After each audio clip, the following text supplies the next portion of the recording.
പുറത്ത് അടിപൊളിയായി മഴ പെയ്തുകൊണ്ടിരിക്കുന്ന ഈ സമയം കുറച്ച് കപ്പലണ്ടി നമുക്ക് വറുത്തെടുത്താലോ? നല്ല മഴ പെയ്തുകൊണ്ടിരിക്കുന്നു. നമുക്ക് തോടോടെയുള്ള കുറച്ച് കപ്പലണ്ടി ഒന്ന് പൊളിച്ചെടുത്ത് വറുത്തെടുക്കാം. മഴ പെയ്തിരിക്കുന്ന ഈ സമയം ചൂടോടെ കപ്പലണ്ടി വറുത്തതും ചൂട് കട്ടൻ ചായയും കുടിക്കാൻ നല്ല രസമല്ലേ? തോടുള്ള കപ്പലണ്ടിയാണ് നമ്മൾ എടുത്തിരിക്കുന്നത്. ഇത് നമുക്ക് എല്ലാം ഒന്ന് പൊളിച്ചെടുക്കാം. ഇത് പൊളിച്ചെടുത്ത് കഴിയുമ്പോൾ ഇതിൻ്റെ കാൽഭാഗം പോലും കപ്പലണ്ടി നമുക്ക് കിട്ടത്തില്ല. കുറേ കപ്പലണ്ടി പൊളിച്ചെടുത്തപ്പം അതിനകത്തൊന്നും ഒന്നുമില്ല. ബാക്കിയുള്ളതൊക്കെ നമ്മളിത് എടുത്ത് ഇത്രയും നമുക്ക് കിട്ടിയിട്ടുണ്ട്. ബാക്കി മുഴുവൻ അതിൻ്റെ തൊണ്ടാണ്. തോടുള്ള കപ്പലണ്ടിക്ക് നല്ല വിലയുമാണ്. പക്ഷേ അതിനകത്ത് നമുക്ക് പൊളിച്ച് വരുമ്പം അതിൻ്റെ പകുതി പോലും നമുക്ക് കപ്പലണ്ടി കിട്ടത്തില്ല.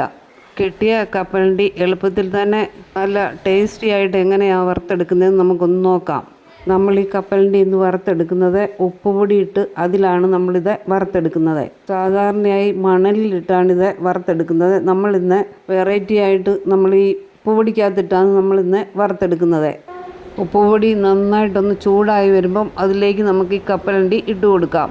കപ്പലണ്ടി ഇട്ടതിന് ശേഷം സ്റ്റൗവിൻ്റെ ഫ്ലെയിം കുറച്ച് വെച്ച് വേണം നമ്മൾ ഇളക്കി കൊടുക്കാൻ. ഉപ്പുപൊടി ചൂട് പിടിച്ചു കഴിഞ്ഞാൽ നല്ല ചൂടാണ്. അതുകൊണ്ട് നമ്മൾ ഫ്ലെയിം കുറച്ച് വെക്കാൻ മറക്കരുത്. പെട്ടെന്ന് തന്നെ ഇത് കരിഞ്ഞു പോകും. പെട്ടെന്ന് തന്നെ നമ്മുടെ കപ്പലണ്ടിയുടെ നിറം മാറി വരുന്നത് കണ്ടോ? ഇനി നമുക്കിതിലേക്ക് ഉപ്പ് ചേർക്കേണ്ട ആവശ്യമില്ല. പെട്ടെന്ന് തന്നെ ഇത് മൂത്ത് വരികയും ചെയ്യും. കരിഞ്ഞു പോകാതെ നല്ല പാകത്തിന് നമ്മളിത് എടുത്തിട്ടുണ്ട്. ഒരു അരിപ്പത്തവി വെച്ച് നമുക്കിതെല്ലാം കോരിയെടുത്ത് ഒരു പാത്രത്തിലേക്ക് മാറ്റാം. സാധാരണ നമ്മൾ വറക്കുന്നതിനേക്കാൾ വേഗത്തിൽ തന്നെ നമുക്ക് ഈ കപ്പലണ്ടി മൂത്ത് കിട്ടിയിട്ടുണ്ട്.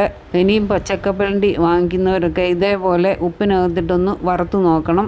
കുറേ കൂടുതൽ ഇതുപോലെ നമ്മൾ വറുത്ത് ടിന്നിലാക്കി വെച്ചിരുന്നാൽ നമുക്ക് ആവശ്യമുള്ളപ്പോൾ എടുക്കാം.